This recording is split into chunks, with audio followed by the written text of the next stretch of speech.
Hi, and welcome to another episode of Hot Takes with me, the Silver Fox. Rishi Sunak may call a snap election in May should too many Conservative MPs jump ship to reform, or should there be a challenge on his leadership.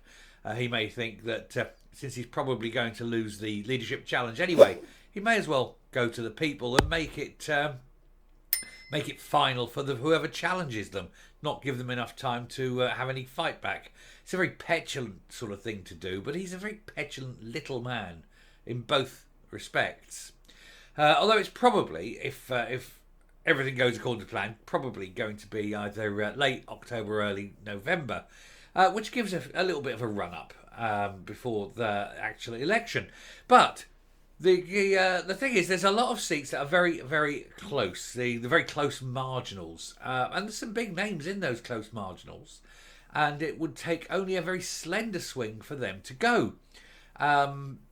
Especially if it's where Labour are sitting in second place.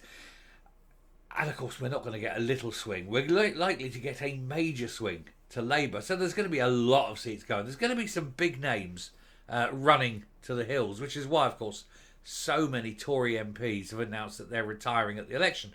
They basically can't be bothered to put the effort in to fight for a seat that they know is going to go.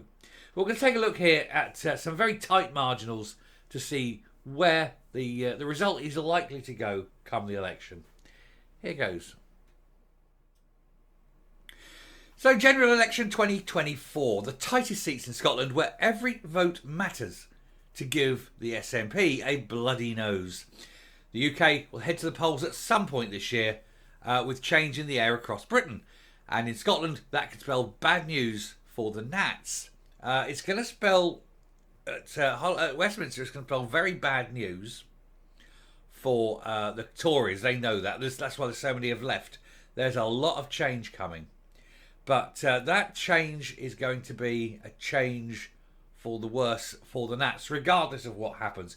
Even though there's a big swing to Labour, and a lot of the seats will go to Labour, in Scotland, the Conservative vote is slightly different. It's a very weird thing. And there may be votes swinging from SNP to the Tories. This is a very weird position to be in. And that's why Scotland at the moment is so dynamic in voting intention, I suppose. It's where the interest lies. In England, you're going to have basically the thought is in England it's going to be Labour, but the real fight is between the Tories and Reform. In Scotland, it's between the SNP and everyone.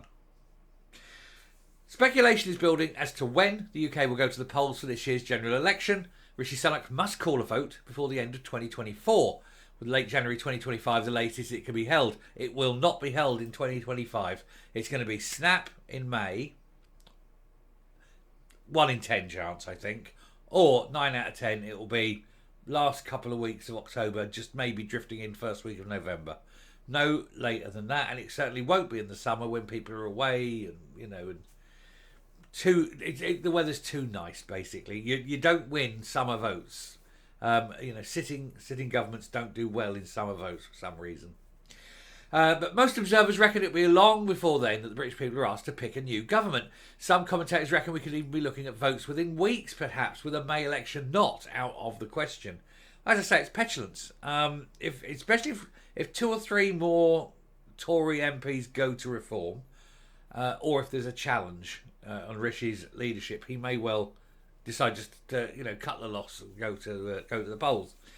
But either way, it's set to be one of the most monumental elections in recent history. After 14 years in government, the Tory party looks certain to suffer massive damaging losses to Labour if the polls are to be believed, and I think the polls are most certainly likely to be believed. Keir Starmer seemingly on course to grab the keys to number 10 Downing Street until the coup shortly afterwards, in which case it will probably be Angela Rayner as the Prime Minister of Britain. In Scotland too, change is afoot, with the SNP support starting to wane. Big time. The Nats still lead Labour in Scotland, but tactical voting is bound to play a part, and Labour is performing well across the most populous parts of the country.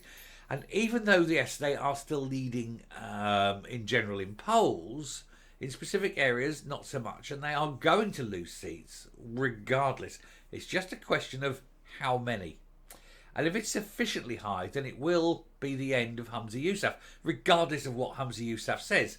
His quote was that even if he loses half the seats, he's still going to remain as leader. I feel that that is not exactly what is going to happen. The Tories are still hopeful of adding to their 6 Scottish seats, although they suffered a blow when Jeremy Hunt announced an extension of the windfall tax on North Sea oil and gas. And there is actually rumour now that the bloc in Westminster are going to veto it, going to vote against it. Now they can't possibly stop it, but they can show their intent by voting against it, saying no, we're not voting for it, and it will cause a bit of a rift. Not enough, I think, to defeat it, but enough that that it will send a few ripples. You know, the stone will have been tossed into the pond, and the ripples will have bounced off the banks there, and maybe let people know that they're not happy. Although that stone getting tossed in could kill 2 birds, if I may mix my metaphors, because it could hasten a challenge against Rishi. Who knows? But every vote counts in the election, but some votes really count, with 17 constituencies in Scotland showing just 5% between first and second places. That is according to the Election Maps UK website, which uses polling to compile a seat-by-seat guide to who might win where. The situation is complicated by the redrawing of the electoral map, plus there are 4 main parties in Scotland rather than 3, so swings elsewhere don't always translate. I will also say there are possibly 4 contenders in England and Wales now with Reform. I don't know, there are Reform candidates in Scotland, but they really are very few and far between in terms of voter impact. But in England, particularly England, Reform will make a huge difference, I think. Labour is predicted to win with 37.3% of the vote, just 0.2% more than the SNP, who are nominally defending the seat in... I've missed that bit. But anyway, according to the site, the tightest race is between Labour and the SNP in East Kilbride and Straven. Labour is predicted to win with 37.3% of the vote, just 0.2% more than the SNP, who are nominally defending the seat. That's because Dr Lisa Cameron, the current MP, having defected to the Tories from the Nats last year, not expected to keep the seat. Another knife edge is expected in Caithness, Sutherland and Easter Ross, where the Lib Dems are predicted to win by just 0.4% ahead of the SNP, despite the vote share of both parties falling. Some seats show a 3-way fight, like the likes of Mid Dunbartonshire and Ayr, Carrick and Cumnock, shaping up to be the battles between multiple parties. So I'm not going to go out and read them all. What I'll do is I will throw them up to the screen and I will hold the screen steady if you want to have a look. Please do. These, I think, are they 32, 37, 2, 2.5. Yeah, they seem to be in the order of tightest at the top and then loose at the bottom as you go down. So we'll just leave there and get them all on. Will that get them on? It's not quite all on. That's just man. So you can see Caithness is up there, but these are the seats: Caithness, Aberdeenshire, West Aberdeenshire, Glenrothes, Dunfermline, Cumbernauld, Mid Dunbartonshire, West Dunbartonshire, Paisley and Renfrewshire, North and South, Ayr, Carrick and Cumnock, blah blah blah blah. They're all there. Edinburgh, Bathgate, Livingston, East Kilbride and Straven. And that one, of course, being the tightest of all. So, you can go back and pause the video and look to see where your one is. But they are tight. You can make a difference. A little tactical vote here and there. Get them out. And wherever there is an incumbent SNP, vote them out. Get them out. It doesn't matter. Get them out. Give him a bloody nose. Force him to resign. Make sure we can cut all monies going forward to this party and let's bankrupt them. Coming up. So there you go. You know what to do. But not just those 17, but up and down the country. Wherever there is an incumbent SNP, look to see who's in second. Tactical vote. hold your nose, tactical vote, get them out. And if we can bankrupt them, we can do something remarkable to them. We can make them a thing of the past. And it's, you know, it's something Craig mentioned. We had a call recently, and it's he's picked up on it. I was aware of it, but it was just something he said, and it's to do with the name change. Now they're going to try and get rid of National out of the name. And it was Craig who highlighted it, so I'm not gonna push the boat on that one. I'm just going to say that I think there's a reason why they're looking to change their name. Put it that way.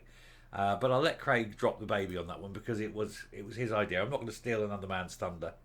But yeah, there we are. So you've seen them. Vote tactically. Get them out. Bankrupt them. Make them a thing of the past. And make Scotland a lot better for it. Because it doesn't matter who comes in. Whoever it is going to be wrong in one way or another. They're going to do things you disagree with one way or another. But at least whatever they're doing isn't being done through the lens of independence, and they're going to cut all the rubbish that that's being spent on independence and spend it somewhere else. And who knows, they may even, by luck alone, get something right. Thank you very much for watching. Do please hit the subscribe button, ring the bell, leave a like, leave a comment, please share the video, and I'll speak to you later. Bye.